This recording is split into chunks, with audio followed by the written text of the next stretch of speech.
धूमधाम से बारात लगने, बारातियों का स्वागत होने और वरमाला के बाद दूल्हा दुल्हन 7 जन्मों तक एक दूसरे का साथ निभाने 7 फेरे ले रहे थे। लेकिन अचानक छठवें फेरे से पहले पुलिस शादी के मंडप में पहुंच गई, जिससे लोग सख्ते में आ गए। मामला सागर जिले के गड़ाकोटा थाना क्षेत्र का है, जहां गड़ाकोटा से करीब 5 किलोमीटर दूर रेंगवा गांव में चौरई से दूल्हा दुल्हन से विवाह रचाने के लिए आया था। लेकिन दुल्हन के पिता ने खुद पुलिस को फ़ोन लगाकर बुलाया था। पुलिस को बुलाने की वजह भी चौंकाने वाली थी।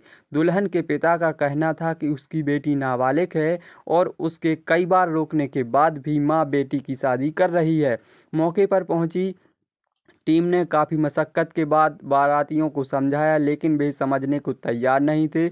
जब दूल्हा खुद ही आगे आया और उसने बताया कि ये अपने भले के लिए कह रही हैं, फिर उसने कहा कि ये 2 फेरे वो बाद में ही लेगा।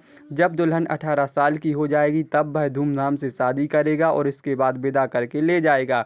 इस तरह बीच फेरों में ही यह शादी रोक दी गई। दूल्हे राजा बिना दुल्हन को लिए अपने घर रवाना हुए। आज रेनवा गांव है जिसमें एक 16 साल की नाबालिग बालिका का बाल विवाह होने जा रहा था।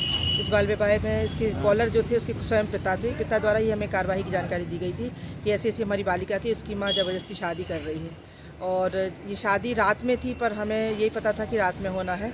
हम अभी दिन में पहुँचे तो वहाँ शादी का मतलब भावर पड़ना शुरू हो गई थी और आधी शादी हो ही चुकी थी बच्ची की।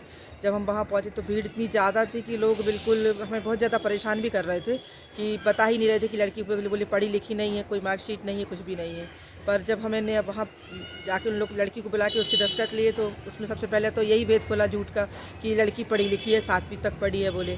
फिर जैसे तैसे करके हम लोगों ने बातचीत, बोले पिता नहीं है, माँ छोटी सी बच्ची लेके आई थी इसलिए हम लोग शादी कर रहे हैं। पर हमने दोनों पक्षों को बुलवाया, इसमें सभी चूँकि दिन की शादी भी थी पर सभी ड्रिंक किए हुए थे इतनी ज़्यादा कि किसी बात को मानने को तैयार नहीं थे। और चूँकि हम लोग जब वहाँ पहुँचे तो लोगों की इतनी ज़्यादा भीड़ और हो गई थी कि आज शायद हमने बाल विवाह में इतनी कार्रवाई की, इस बाल विवाह में हम ज़्यादा परेशानी हुई कि लोग मानने को तैयार नहीं थे, ना माँ बाप ना घर वाले।